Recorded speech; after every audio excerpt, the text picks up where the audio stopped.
Amprung terkapar, tak sadarkan diri di pinggir jalan. Ia bertelanjang badan dan hanya mengenakan celana levis selutut sehingga tato elang di dadanya dapat terlihat dengan jelas. Kulitnya berwarna sawo matang. Rambutnya dicukur sesisir, perutnya buncit. Ia terlihat kumal seperti tidak terurus. Satu dua mobil truk pengangkut pasir melintasi Amprung. Derum mobil itu tidak mengusiknya sama sekali. Dua buah botol tergeletak di samping Amprung. Kedua kakinya juga nyeker. Entah kemana alas kakinya itu. Semalam memang menjadi malam yang panjang bagi Amprung. Dia kalah berjudi di pasar Kliwon dan dibuang begitu saja oleh sopir truk di pinggir jalan. Amprung memang seorang penjudi berat. Teman-temannya di pasar Kliwon itu adalah para pedagang kaki lima yang kalau malam ikut berjudi dengan Amprung. Nasib Amprung selalu buruk. Ia lebih sering kalah ketimbang menang. Seperti tadi malam, usai menjual cabai hasil curian dari kebun tetangga, Amprung langsung pergi ke pasar Kliwon untuk bermain judi. Awalnya Amprung sempat menang. Uangnya bertambah berkali-kali lipat. Sayangnya dia malah kembali kalah dan semua uangnya ludes tak tersisa. Uang kau sudah habis. Mau gimana lagi? Tanya Kohar, pedagang ikan lele yang ikut berjudi. Iya Amprung, sudah sana pulang. Sukarta, si bandar judi yang juga berprofesi sebagai pedagang sayuran, mengusir Amprung sambil tertawa. Sebentarlah bang, aku masih mau main di sini. Amprung masih penasaran. Dia yakin kalau terus main pasti akan menang.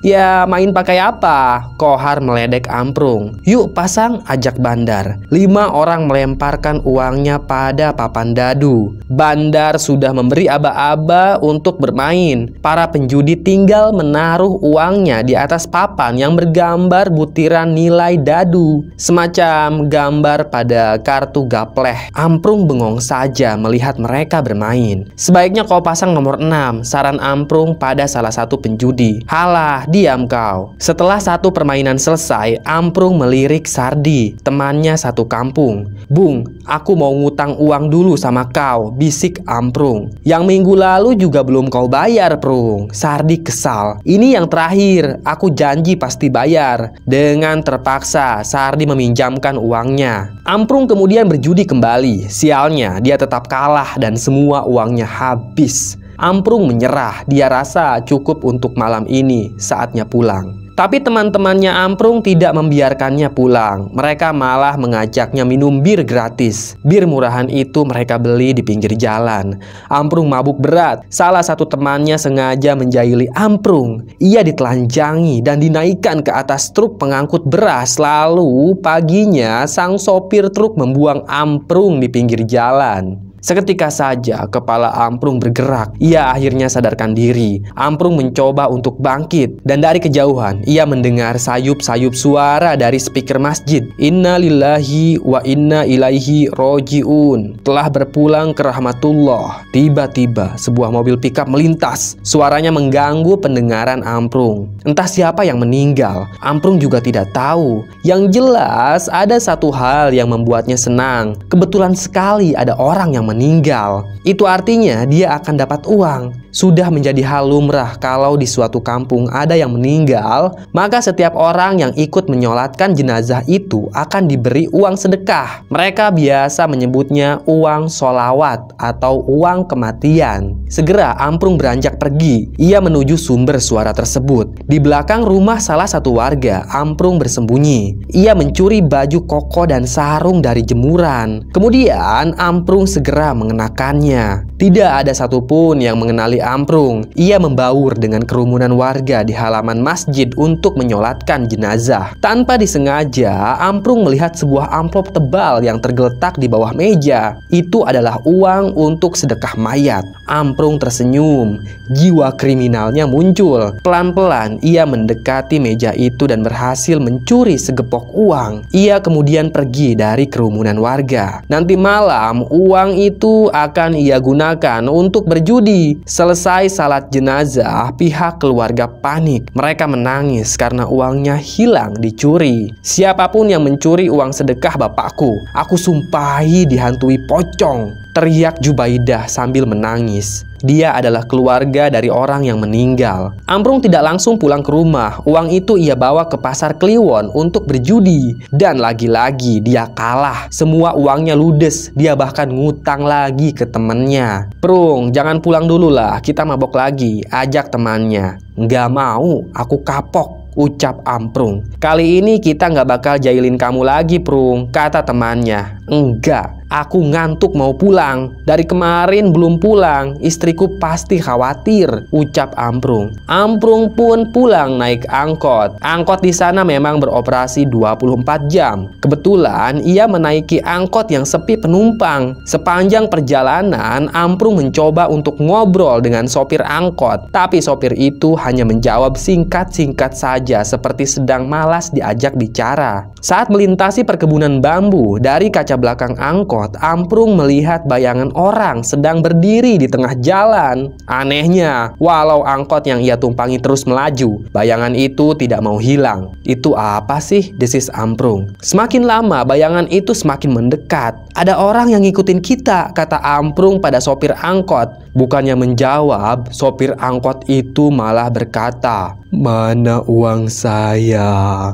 ucap si sopir angkot. "Uang?" Amprung menoleh ke kemudi. Kemudian dia pun berteriak. Ia terkejut melihat pocong di kursi kemudi. Ia kemudian lompat dari angkot lalu tersungkur ke aspal. Kaki dan lengannya berdarah. Angkot tadi berhenti lalu perlahan berjalan mundur mendekati Amprung yang masih kesakitan. Angkot itu terus mendekat. Amprung bangkit lalu lari sekuat tenaga. Sesekali ia menoleh ke belakang. Angkot pun terus mengejarnya. Kemudian ada sebuah jalan kecil di sebelah kanan. Amprung berbelok ke jalan tersebut agar angkot tidak bisa mengikutinya lagi. Setelah berusaha mencari jalan pulang dengan menyusuri perkampungan, Amprung akhirnya berhasil sampai di rumah. Ia menggedor pintu dengan sangat kasar. Napasnya tersengal-sengal. Sesekali ia menoleh ke belakang karena takut ada pocong yang mengikutinya. "Tika, buka pintunya, Tik." Tak lama kemudian pintu bersuara, petanda ada seseorang yang membukakannya. "Kemana aja sih, Bang?" tanya Tika. Wanita itu masih mengucek matanya yang ngantuk. Ia marah dengan kelakuan suaminya itu. Tanpa menjawab, Amprung menerobos masuk. Tika heran dengan tingkah suaminya itu. Jangan-jangan ia dikejar-kejar warga lagi lantaran maling.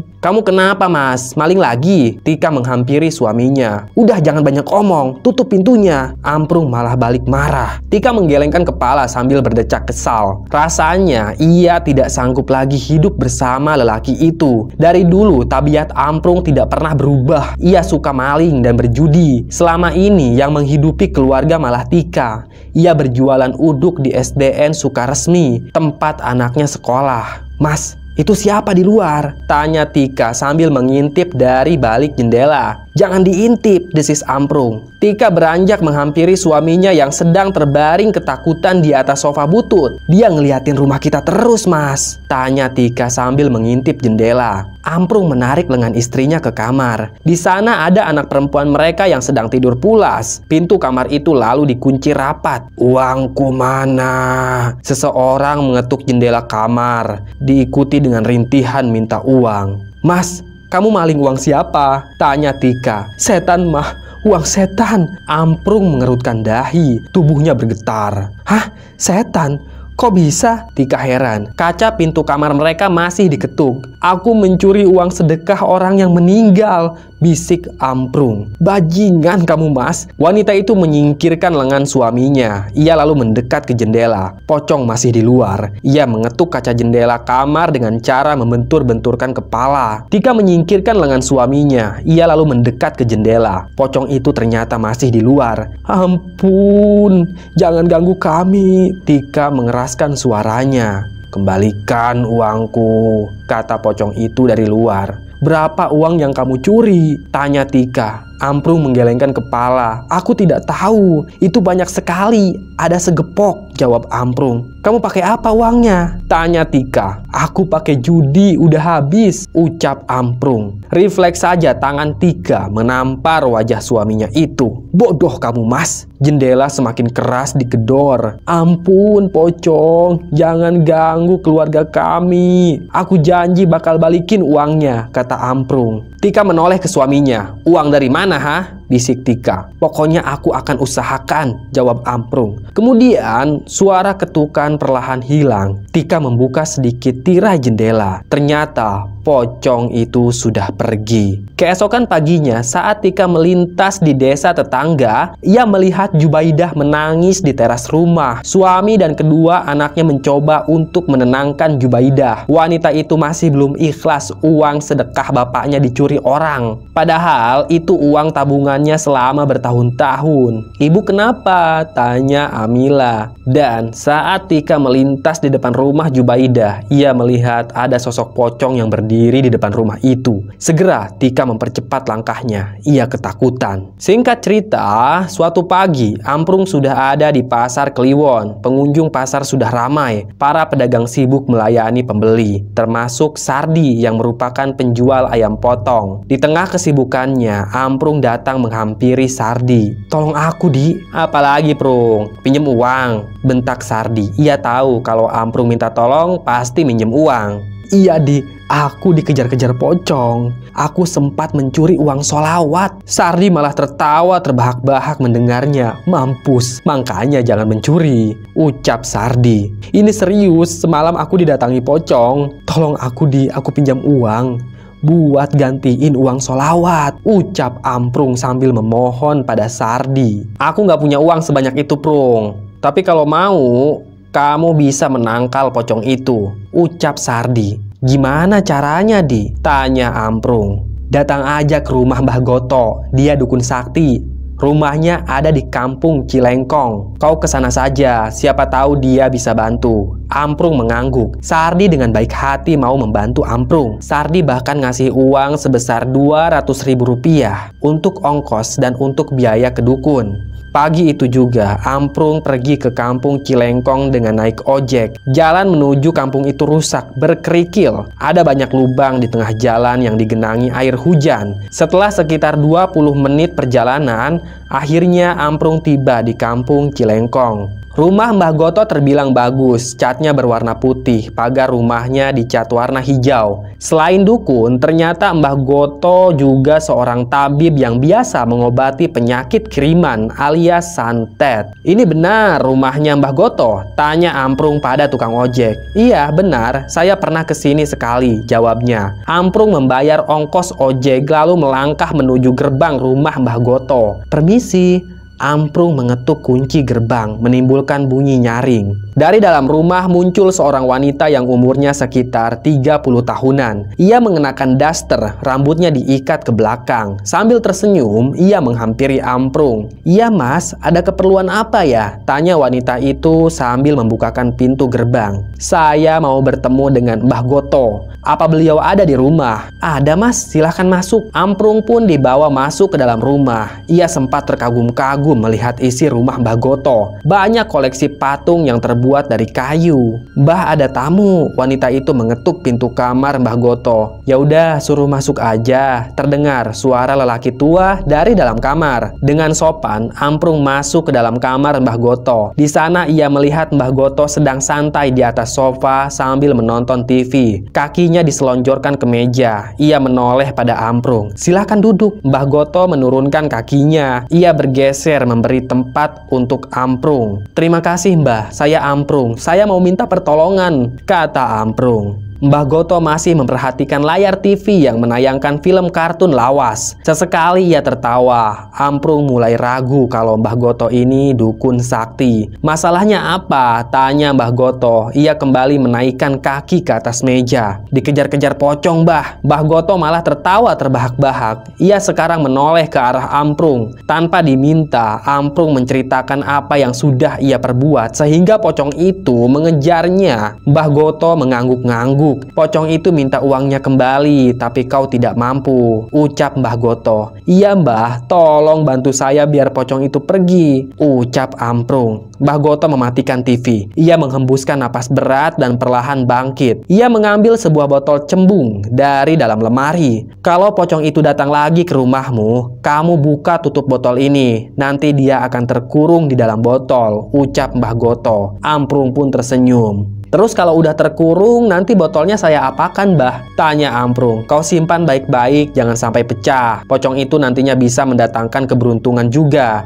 Wah, serius, Mbah? Tanya Amprung. Iya, nih ambil, ucap Mbah Goto. Amprung meraih botol cembung itu. Berapa Mbah harganya? Gratis, ambil saja. Aku tahu kamu orang susah, ucap Mbah Goto sambil tertawa. Ia pun kembali menyalakan TV dan lanjut nonton kartun. Amprung berkali-kali mengucapkan terima kasih. Memang, dukun yang satu ini sangat unik. Dia senang nonton kartun. Amprung berkali-kali mengucapkan terima kasih. Kemudian, ia pamit dari hadapan Mbah Goto. Singkat cerita, malamnya saat anak Amprung sudah tidur, ia dan istrinya bersiap di jendela rumah. Mereka mengintip dari balik jendela, mencari keberadaan pocong. Tepat pukul 12 malam, terlihat asap kental menyembur di dalam rumah mereka. Saat asap hilang, terlihat pocong berdiri di sana. Uangku, lirih pocong itu. Amprung memberanikan diri. Ia membuka pintu rumah, lalu menyodorkan botol tersebut ke arah pocong. Seketika saja, pocong itu berubah kembali menjadi gumpalan asap lalu tersedot ke dalam botol. Kemudian saat Amprung hendak membawa botol itu masuk ke dalam rumah, tiba-tiba saja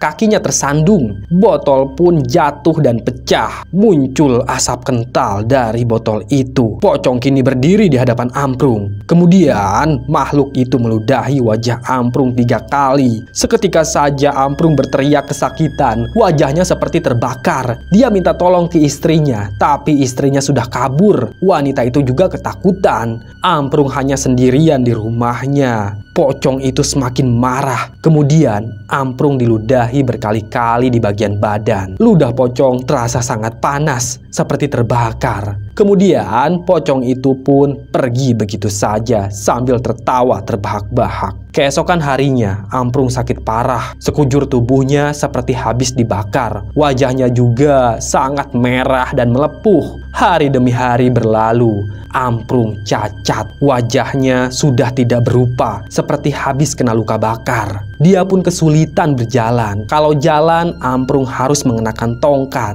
Istrinya juga sudah tidak kuat dengan kelakuan Amprung. Dia minta diceraikan dan pergi begitu saja. Amprung hidup nelangsa. Kini dia tidak bisa berjudi lagi dan hanya menjadi seorang pengemis di pasar ikan. Setiap malam, pocong itu selalu mendatangi Amprung. Dia terus meminta uangnya. Tapi Amprung tidak mampu mengembalikan uang sholawat itu. Setiap malam, Amprung selalu tersiksa. Dan siangnya, Amprung harus mengemis. Begitulah kisah tragis orang yang mencuri uang kematian atau uang sholawat. Semoga kita tidak melakukan hal itu. Selesai. Terima kasih sudah menyimak cerita Mbah. Tunggu cerita-cerita lainnya ya. Tetap sehat dan salam merinding.